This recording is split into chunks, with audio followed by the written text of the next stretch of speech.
Bonjour et bienvenue sur la chaîne Voyage Ouf. J'espère qu'aujourd'hui je vous retrouve en grande forme. La vidéo d'aujourd'hui va parler d'une journée à Ambil-les-Mains. Mais avant d'aller plus loin, laissez-nous un petit pouce bleu et n'oubliez pas de vous abonner et d'activer la cloche de notification pour ne pas rater nos prochaines vidéos. Comme je vous l'ai déjà mentionné en introduction de la vidéo, Ambil-les-Mains se trouve à 100 km de Tamatave, mais elle est moins loin en termes de distance que Manambatu. Et ici, je mets une petite parenthèse, n'oubliez surtout pas d'aller scroller parmi toutes les vidéos que nous avons déjà publiées pour voir celles qui parlent déjà de Manambatu. Dans la vidéo d'aujourd'hui, nous prenons par la route, ce qui est un petit peu différent de nos précédentes vidéos que je vous invite encore une fois à regarder, car nous y allons par bateau.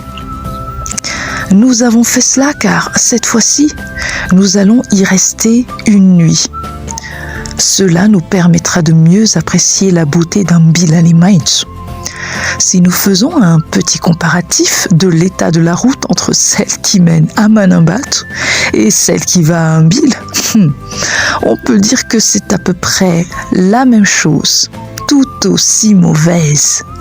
Mais ici, vous verrez quelque chose d'un peu nouveau, la traversée sur un bac. Vous voyez qu'il ne fait plus du tout jour.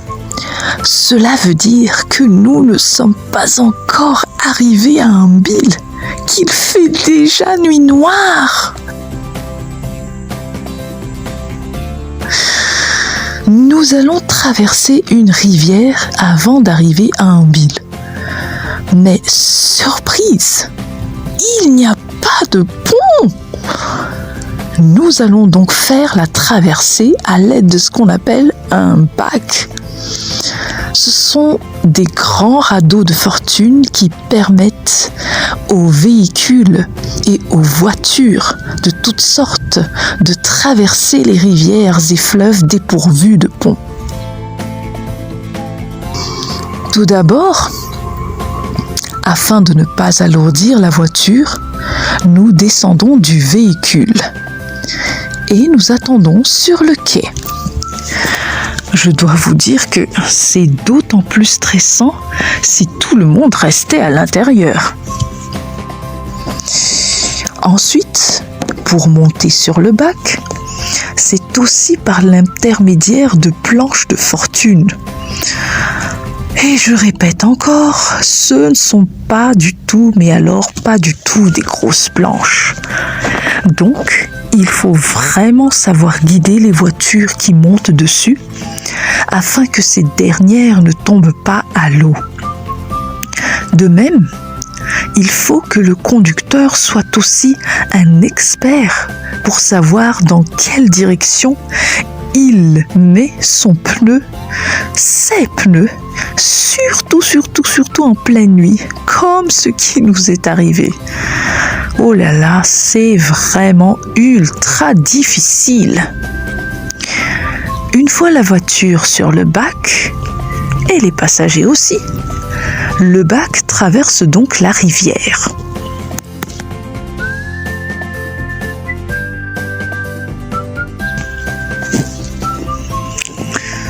Pour descendre du bac, c'est exactement la même opération que lorsqu'on est monté.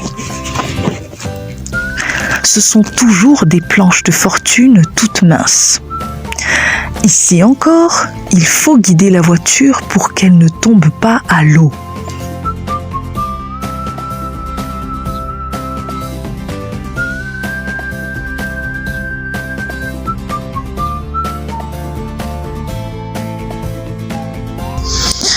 À Madagascar, c'est quelque chose de vraiment très commun. Si vous faites un séjour dans l'île et que vous souhaitez passer quelques jours dans des lieux de vacances situés sur la côte de Madagascar, il ne sera pas rare que vous passiez par ces fameux bacs. L'opération est délicate car déjà, nous sommes en pleine nuit. Mais ensuite, la montée et la descente du bac se fait à l'aide de planches maladroitement assemblées les unes aux autres et elles ne sont vraiment, mais alors vraiment pas larges.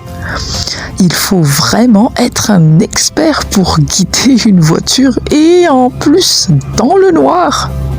Quelle délicate opération!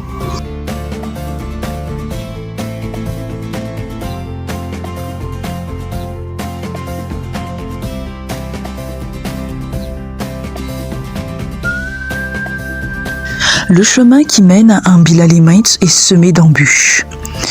Comme vous allez le voir, nous allons traverser une rivière à l'aide de ce qu'on appelle un bac à Madagascar. Ce sont de grands radeaux de fortune qui aident les voitures à traverser les rivières et fleuves dépourvus de ponts. L'opération est délicate car déjà nous sommes en pleine nuit, mais ensuite la montée et la descente du bac se fait à l'aide de planches maladroitement assemblées les unes aux autres. Il faut vraiment être un expert pour guider une voiture dans le noir. Quelle délicate opération!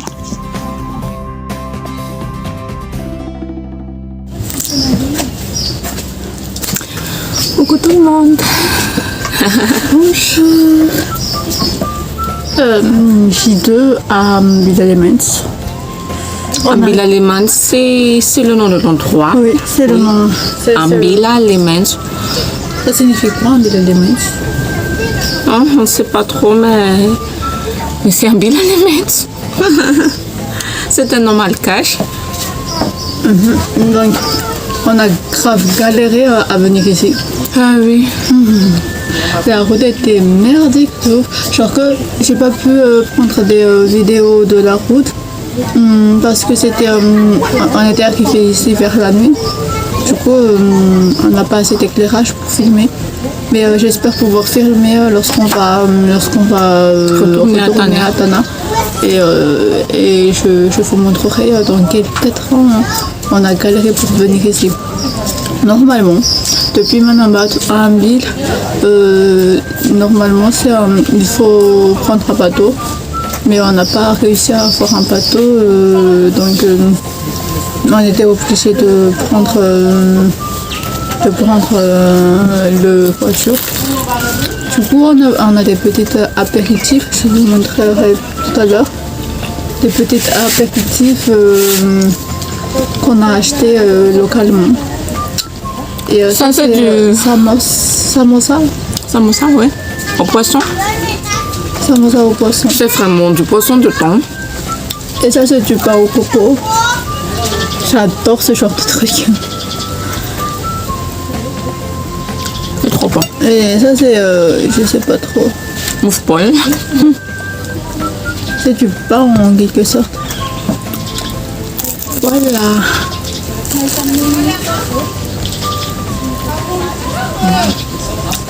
Ici, c'est vraiment calme.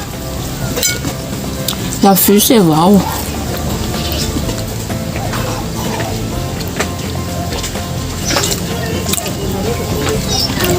On va vous faire visiter notre petit bungalow et notre feu de fond. Parce que notre feu de fond, c'est du lac. Le canal de Pangalan. Le canal, oui.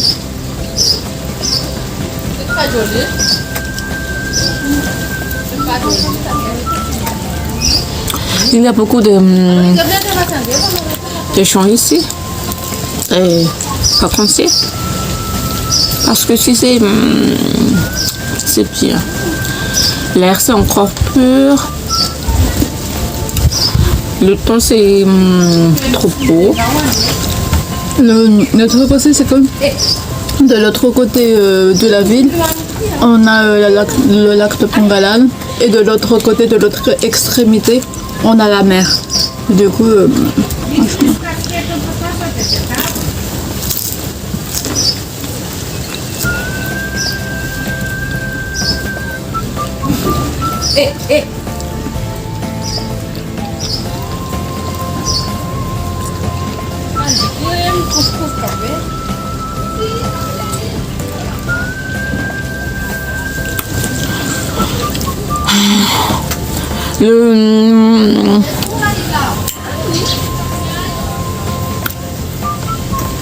Ici, il n'y a pas de courant. Donc, si vous venez ici, il faut adapter au panneau. Et dans cette bungalow, il n'y a pas de prise pour chercher le téléphone. Mais il y a quelqu'un qui peut chercher pour vous. Et les gens locaux savent déjà à qui contacter. Il faut juste être sociable et comme ça, vous n'aurez pas de problème. Dans la chambre, il y a déjà un numéro que vous pouvez appeler si vous ne trouvez personne. Que vous pouvez appeler pour dire je voudrais faire charger mon téléphone. Ne vous en faites pas, le téléphone reste bien gardé. Alors que nous, tout notre téléphone, on a à peu près au total 5 téléphones et 2 powerbanks. Donc ça fait 7 choses précieuses qu'on a confiées à une inconnue, genre qu'on ne connaissait même pas son nom, jusque on les trouvait de point A et on s'est dit tiens, voici, charge ce téléphone. Il faut payer 1000 arrières pour chaque téléphone. Du coup, ça va, je pense. Ça va. Ce petit truc, pain au coco, c'est vraiment bon. Ouais, moi j'adore ça. C'est sucré, c'est craquant. Et à l'intérieur c'est mou. Ouais. Le coco à l'intérieur c'est mou. En plus tu sens bien le coco. C'est trop bien. Voilà. Notre programme aujourd'hui, on va aller... comment s'appelle notre Vinan. C'est le croisement de la mer et de le canal de Pangalan ou l'eau douce. Et on va faire visiter aussi un petit village. On ne sait pas encore comment s'appelait le village, mais on va voir après. Et on va visiter aussi le Ranumafan. Oui. Au chaud. C'est au chaud naturel. Et tout ça, on va faire par le bateau. Il y a quelqu'un qui appelle. Au petit déjeuner à Imbil, nous avions pris du thé au lait, un peu de riz accompagné d'œufs durs ou d'omelettes. Puis nous avons également mangé des samosas et aussi un petit peu de sucré, ce qu'on appelle des boules de neige à la vanille. Et ici, n'oubliez surtout pas, en parlant de vanille, de visiter notre site vanillissime.com pour y trouver et y acheter la meilleure vanille de Madagascar.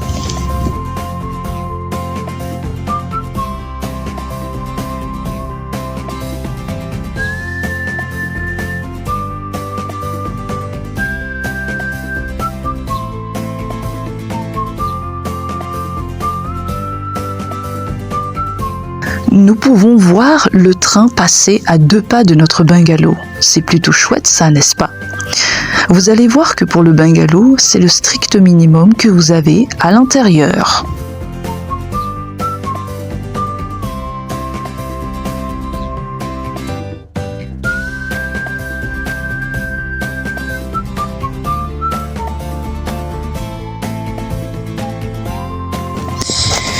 La chambre que nous avions réservée comporte 2 grands lits de 2 places, une table, une salle d'eau pour se laver. Je précise ici qu'il n'y a pas d'eau chaude à Imbil. L'eau pour se laver y est stockée dans un grand baril en plastique, comme vous le voyez. Et enfin, en plus de tout cela, il y a des toilettes. Je tiens à m'excuser à l'avance, chers amis, pour le désordre que vous avez pu voir. Ce n'est pas très professionnel, j'en conviens parfaitement. En revenant aux chambres, certes, ce n'est pas le grand luxe, mais je trouve que c'est plutôt confortable.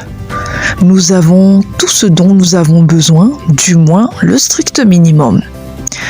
Vous aussi, N'hésitez pas à venir à Ambil pour expérimenter de nouvelles aventures dans un cadre idyllique. Et voici l'extérieur du bungalow.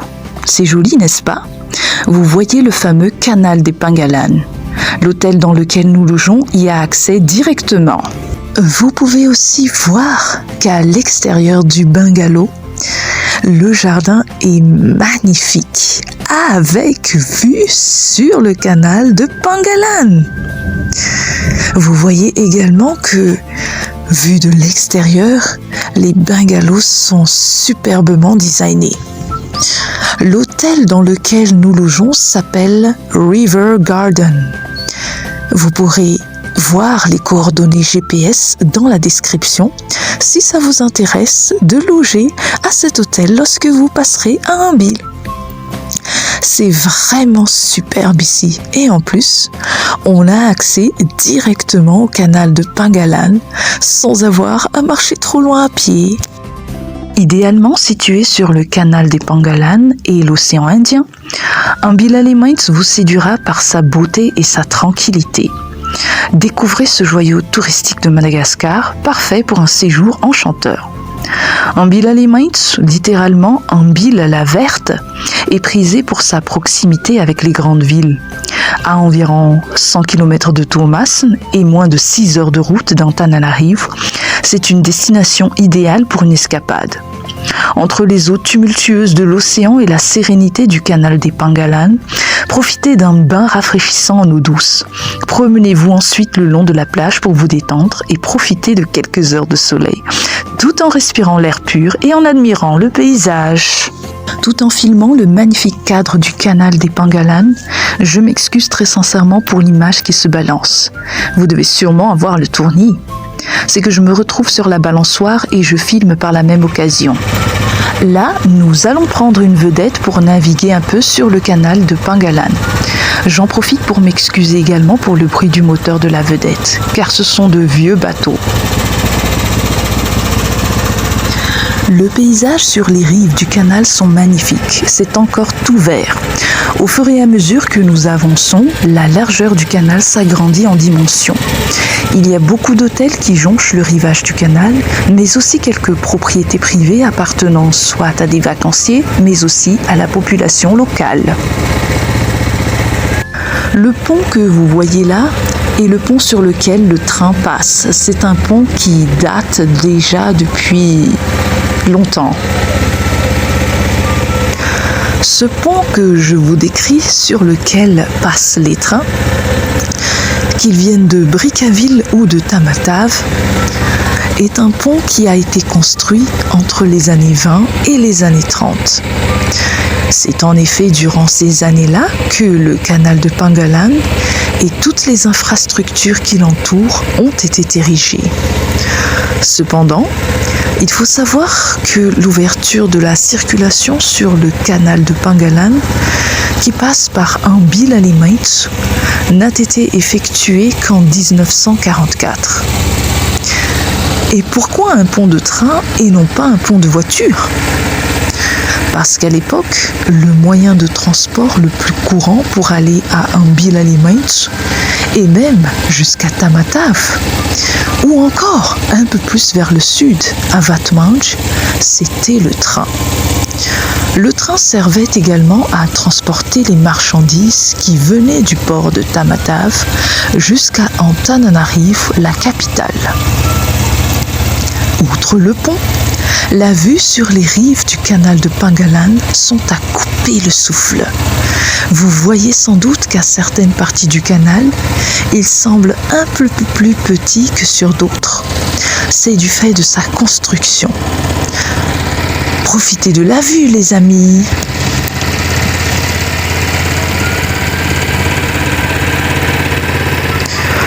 Ambil est une destination très prisée des vacanciers. C'est en raison de sa proximité avec Antananarivo d'une part et Tamatave d'autre part.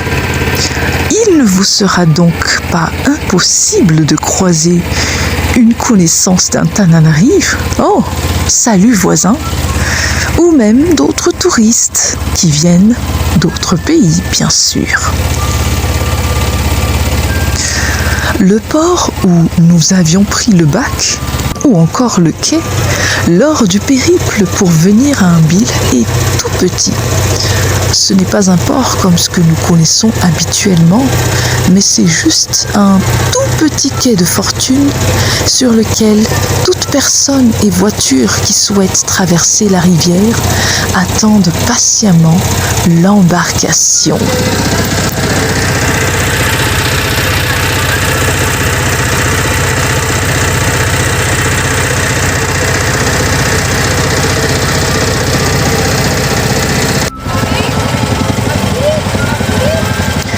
Ici, on s'approche de l'endroit appelé Induvrantu. C'est le lieu de rencontre de la mer et du canal de Pengalan. Magnifique, n'est-ce pas?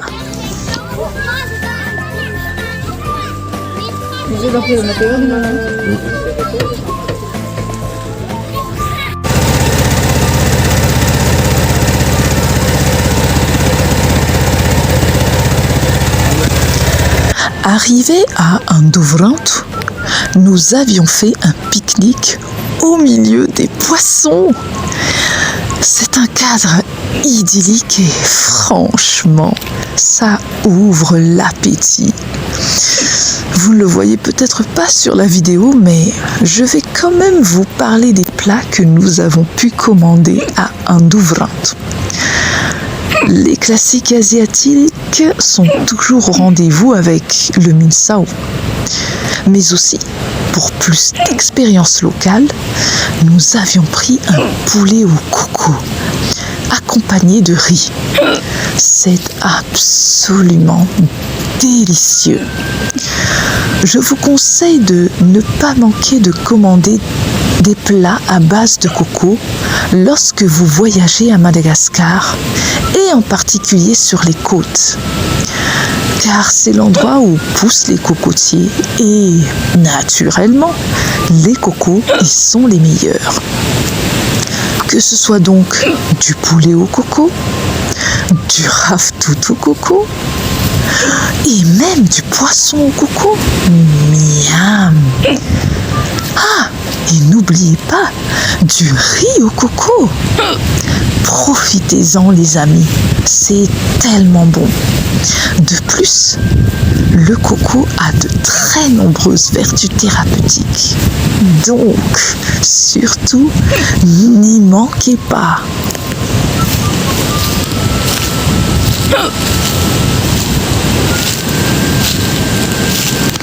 Nous arrivons à un endroit où nous pouvons observer la mer de plus près.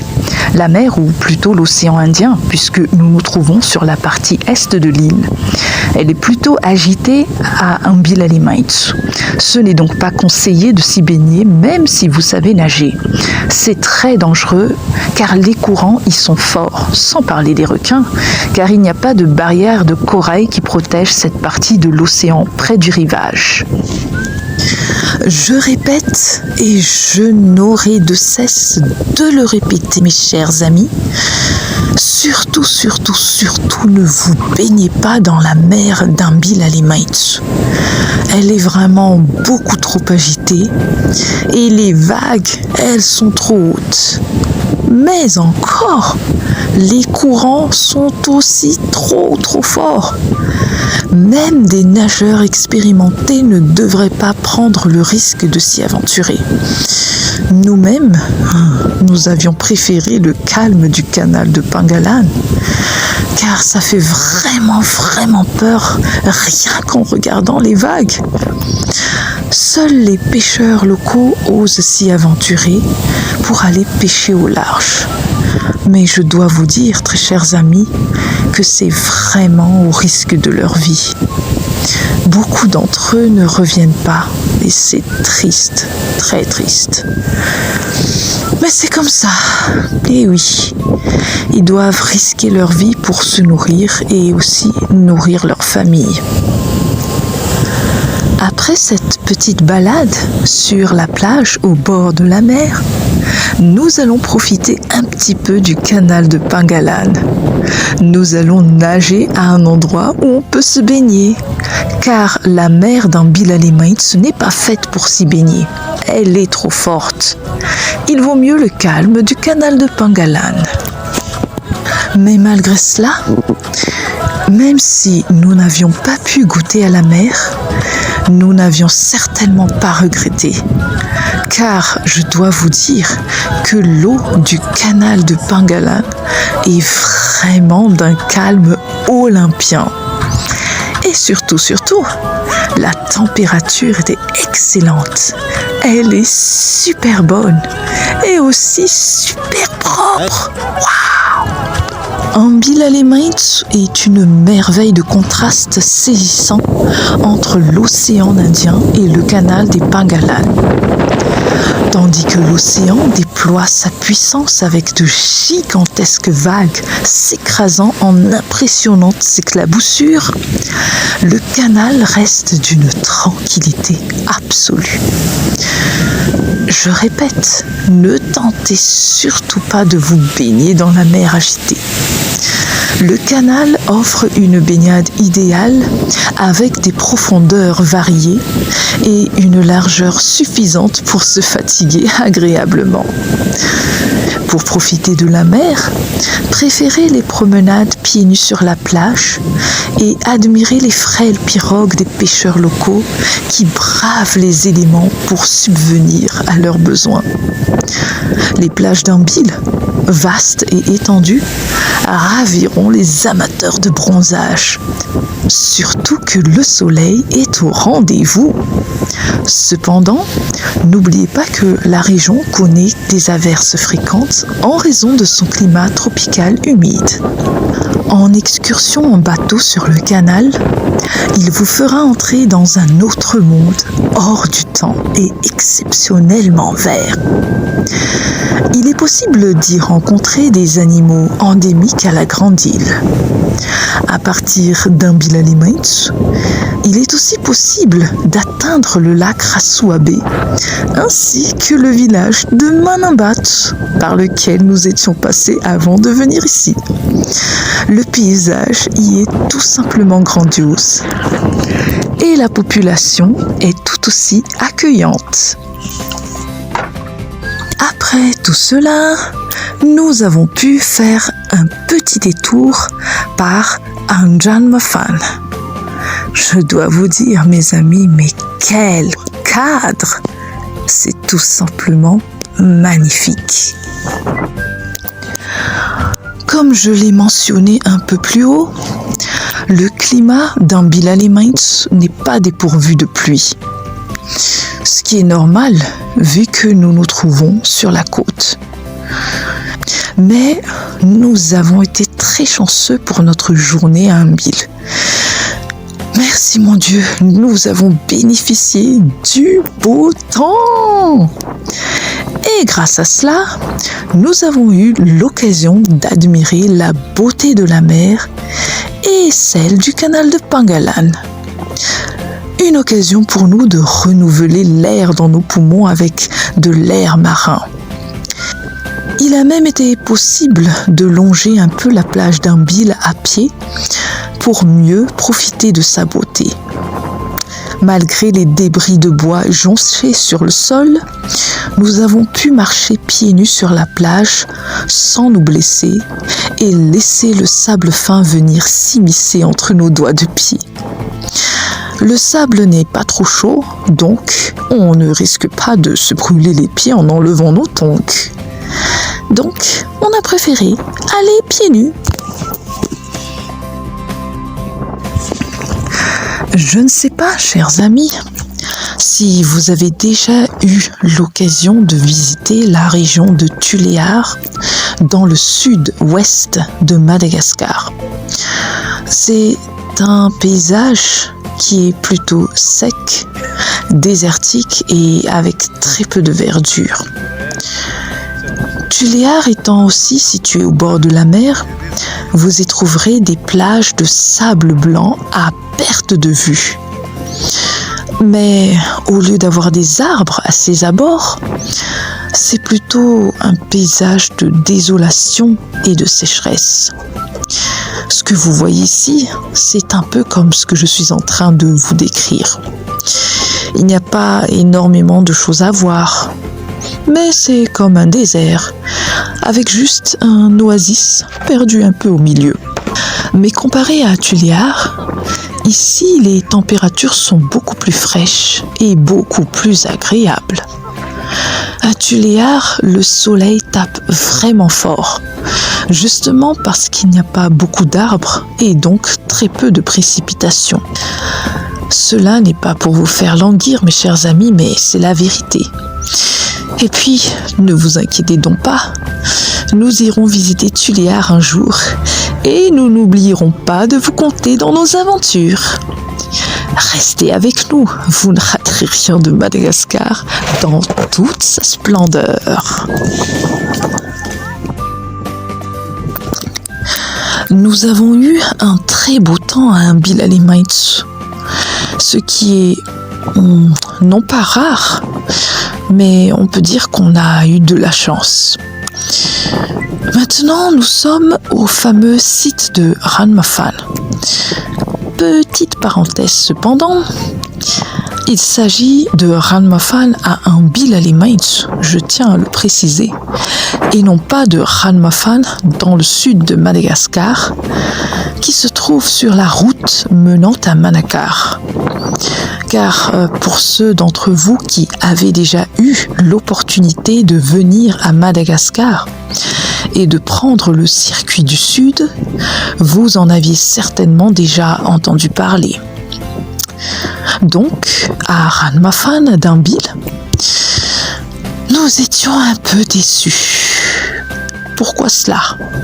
Car nous pensions que ce serait comme son nom l'indique, c'est-à-dire de l'eau chaude, littéralement parlant.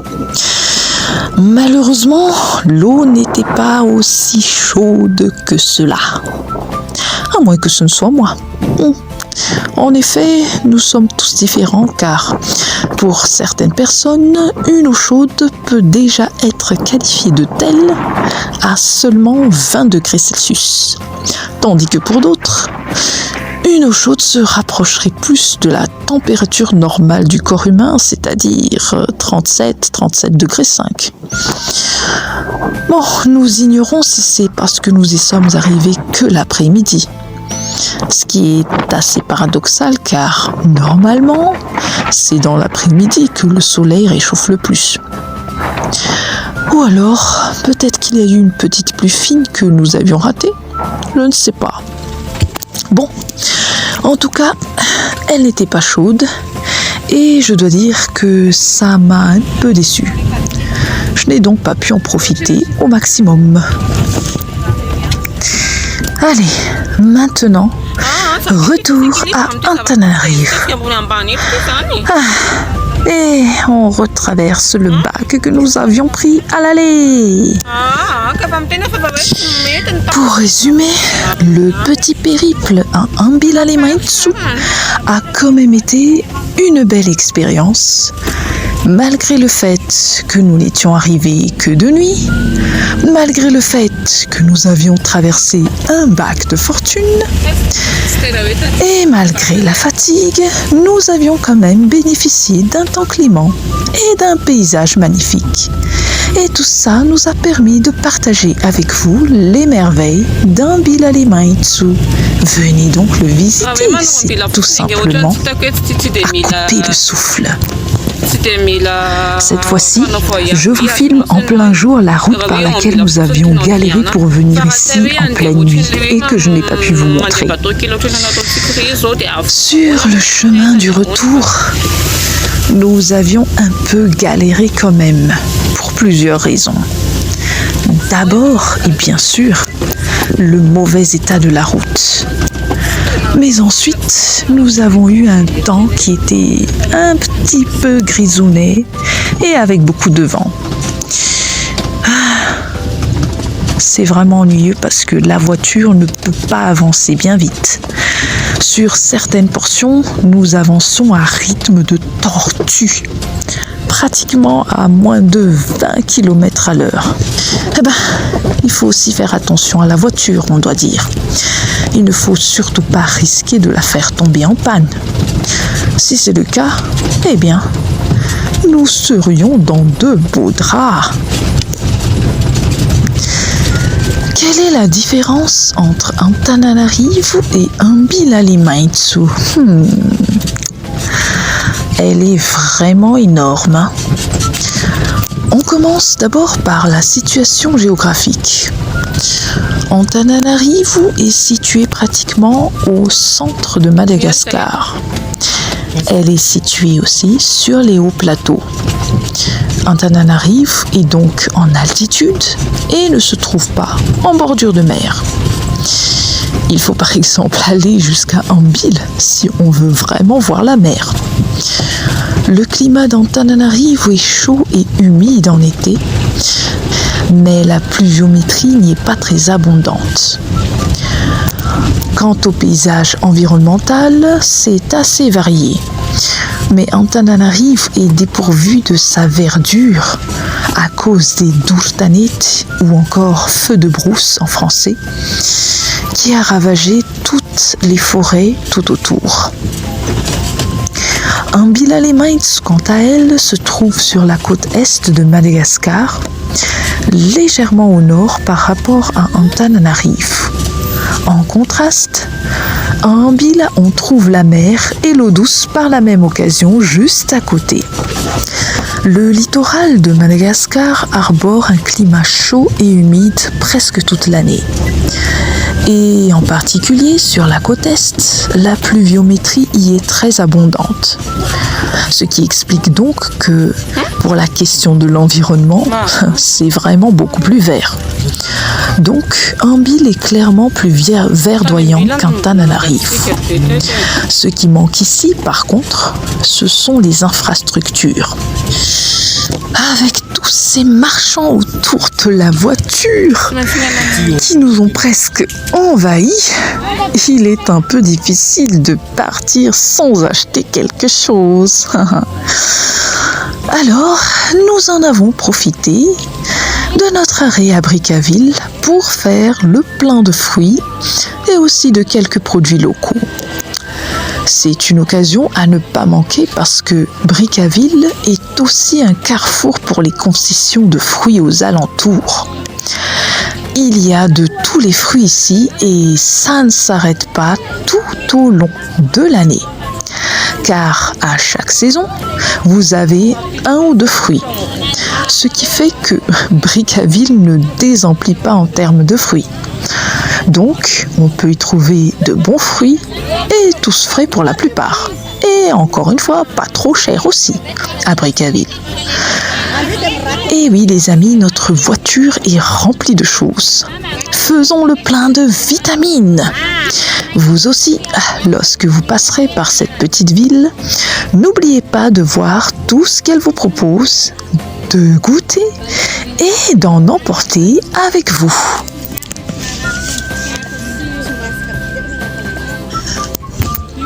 Comme je l'ai mentionné, le charbon de bois fait aussi partie des arrêts obligatoires. Nous avons acheté du charbon de bois car à Madagascar, encore beaucoup de foyers utilisent le charbon de bois comme combustible à la maison pour cuire la nourriture, etc., etc. Ici, ce que vous voyez, c'est du charbon de bois à base de grevillea.